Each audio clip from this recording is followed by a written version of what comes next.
Hello and welcome to Inside Iraq. I'm Jassim Azzawi. The terrorist attacks on the United States shocked the American people and spurred the Bush administration to topple the Taliban regime in Afghanistan. But was it the catalyst to justify the invasion of Iraq? The Bush administration never linked publicly Iraq to September 11, but left that job to insinuations, hardliners, and junior officers. By the time the U.S. invaded Iraq, most Americans were absolutely convinced that Iraq had played a major role in the attacks. 7 years later, the vexing question is, was that out of ignorance or a deliberate act of deception? September 11, 2001, America's worst nightmare unfolded before the world. More than 2,000 people died in that horrific attack. In the aftermath of 9/11, President Bush vowed to, quote, take the battle to the enemy, disrupt its plans, and confront the worst threats before they emerge, unquote. The strategy of preemptive strike soon found U.S. forces engaged on two major fronts, in Afghanistan and Iraq. In each case, the task was to deliver a quick and decisive knockout blow to the enemy.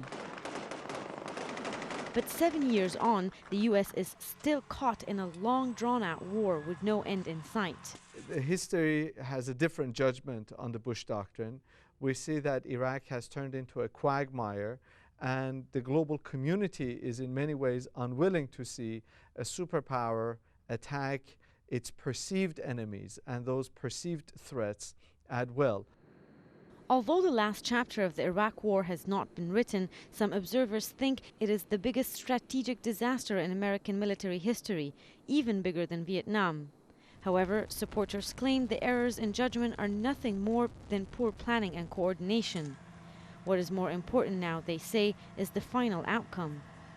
Just this week, Washington appeared to be reviewing its strategy of the war on terror by withdrawing troops from Iraq and sending more reinforcements to fight Al-Qaeda in Afghanistan. Although theoretically the Americans were supposed to be able to fight two wars simultaneously, we see that they find themselves in the midst of really difficult and intractable quagmires, both in Iraq and in Afghanistan, with which American troops are not familiar. The United States didn't anticipate and had no end game in sight when it went to both of these two places. But the war in Iraq is far from over. The fragile calm and stability in the country have often been temporary. The last thing the U.S. needs is to be heavily engaged on two war fronts in both Iraq and Afghanistan. To answer the question whether September 11 spawned the invasion of Iraq, I'm joined from London by Abdelbari Atwan, editor-in-chief of Al-Quds Al-Arabi, and from Tel Aviv by former senior advisor to Israeli Prime Minister Ariel Sharon, General Ra'nan Ghassin. Abdelbari, let me start with you. Linking Iraq to September 11 by the Bush administration, was that out of ignorance or a deliberate act of deception? It was definitely a deliberate act of deception. The American administration deceived the American people and deceived the Iraqi people. They talked about a link between Saddam Hussein and Al-Qaeda, which proved to be no link at all by the American agencies themselves. They said Saddam Hussein got a weapon of mass destruction. We discovered there is no weapon of mass destruction. The Americans said they are going to spread democracy in that part of the world later.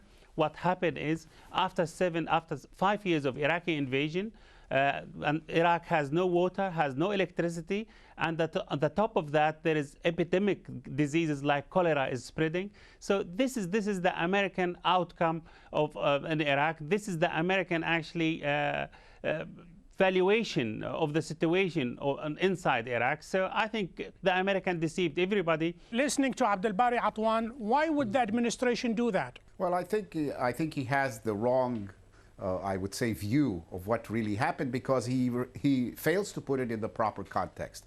We have to understand, when the United States after 9/11 was like a wounded elephant.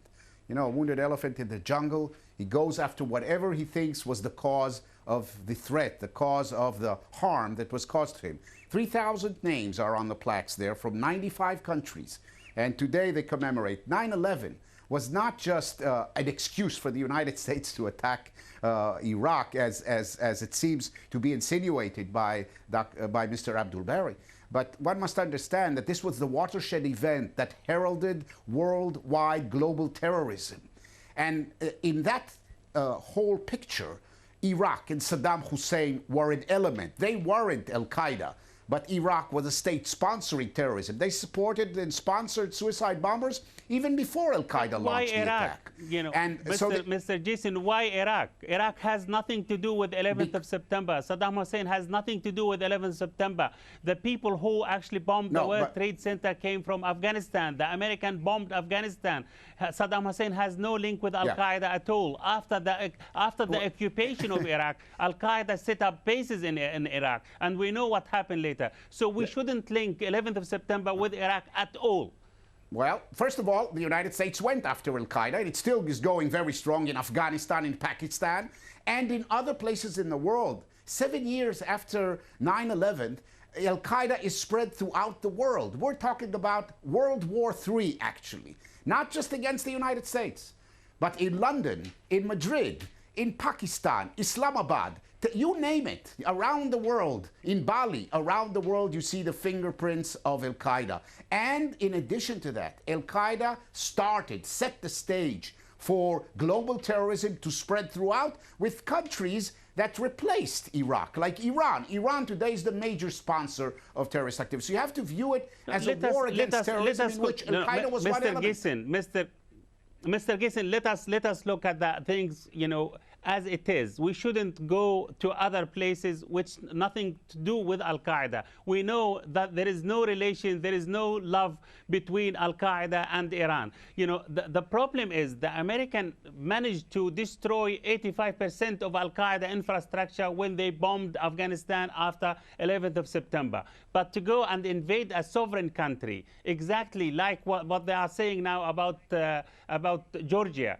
So to go and invade a sovereign country and dismember it the way we have seen on the basis of deception and lying to the American people, lying to the Arab people, to the Iraqi people. This is what we should concentrate at 7 or 5 years after the invasion of Iraq, 7 years after 11th of September. Now Al-Qaeda is stronger because of the stupidity of American foreign policy. Al-Qaeda now is a flat, loose organization. It has branches everywhere in the world, like Kentucky Fried Chickens. This is the mistake of United States. It's not the mistake of Saddam Hussein or the Iraqi people who are paying a very heavy price because of this American deliberate deception.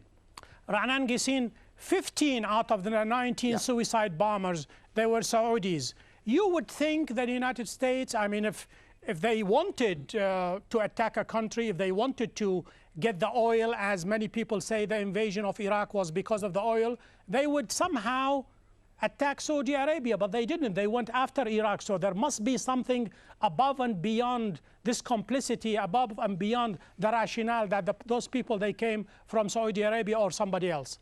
I reject the notion of a conspiracy theory, as you may insinuate, because of the mere fact that after 9/11 we were living in a different world. You can't separate the Al-Qaeda context from the global context of global terrorism. We've been paying the price, not just Americans, Israelis. Citizens of the world in every country has been paying the price of that. Now, would you imagine, you say, okay, they had some interest in Iraqi oil, but look what happened to world economies in the world. The United States economy, the burden of defense, the burden of security, and every one of us can feel it in every airport, has been shackling down world economies and affecting not only the not only the modern, I would say, Western European countries, but the Arab world as well. Al-Qaeda, with this attack, has brought terrorism back home into Riyadh, into Islamabad, into other places.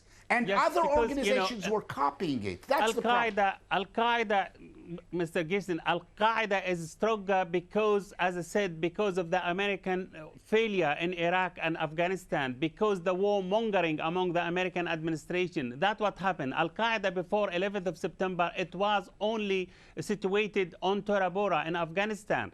But because the American actually invaded a sovereign country and dismembered it, now Al-Qaeda is much stronger. And we have Al-Qaeda in Saudi Arabia, we have Al-Qaeda in Europe, we have Al-Qaeda in North Africa, we have Al-Qaeda in Somalia, and it could be soon Al-Qaeda in Gaza. So this is the problem. It is the stupidity and the warmongering of the American administration, and it's you know, it's for a failure and to understand the Middle East, to understand the Muslim world. And the problem is Al-Qaeda is regrouping again, Taliban is regrouping again. So it is a huge failure, and that's why Al-Qaeda is winning the war against terrorism, not the Americans, simply because they are dependent on Israeli advisors. They are not dependent on listening to their allies in the Middle East. This is the problem. I think you are responsible. The new conservative who are loyal to Israel more than the United States, they created this mess. Here is your chance, Ra'anan Ghassin. Israel is involved. Go ahead, This is sheer Ra'anan Ghassin. stupidity. Now, come on. We heard about this conspiracy theory and the attempt, if you promulgate a lie, it becomes the truth. No, it doesn't. Look, you can blame the United States, but you also have to take an introspective look at your own people, at your own society. Terrorism is comprised of two elements. Wait a minute, Ra'anan Ghassin. Wait a minute, Ra'anan Ghassin. Hold on just a second. Why?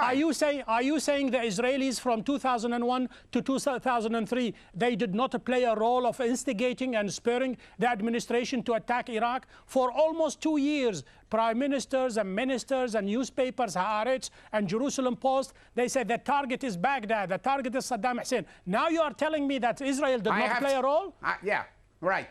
I have some surprises for you, because I was a close associate of Prime Minister Ariel Sharon, and in every meeting, 4 eyes meetings, 6, 8, 10 eyes meetings with the president and with his advisors, Sharon warned and said, look, you have to decide what is your priority. And there are two main threats with regard to fighting terrorism. It's Iran and Iraq. Sharon always said Iran is the major problem, not Iraq. But then, of course, the United States was sovereign to decide. And you know why they decided it? Because of a failure, but not a deception, a failure of intelligence. Ra'anan Ghassin, I'll take a short break. When we come back, we are going to continue our discussion.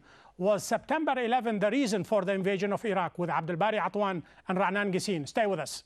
The US is a threat to world peace because America is saying that if you're afraid of a veto in the Security Council, you can go outside and take action and violate the sovereignty of other countries. Nelson Mandela, Nobel Peace Prize laureate.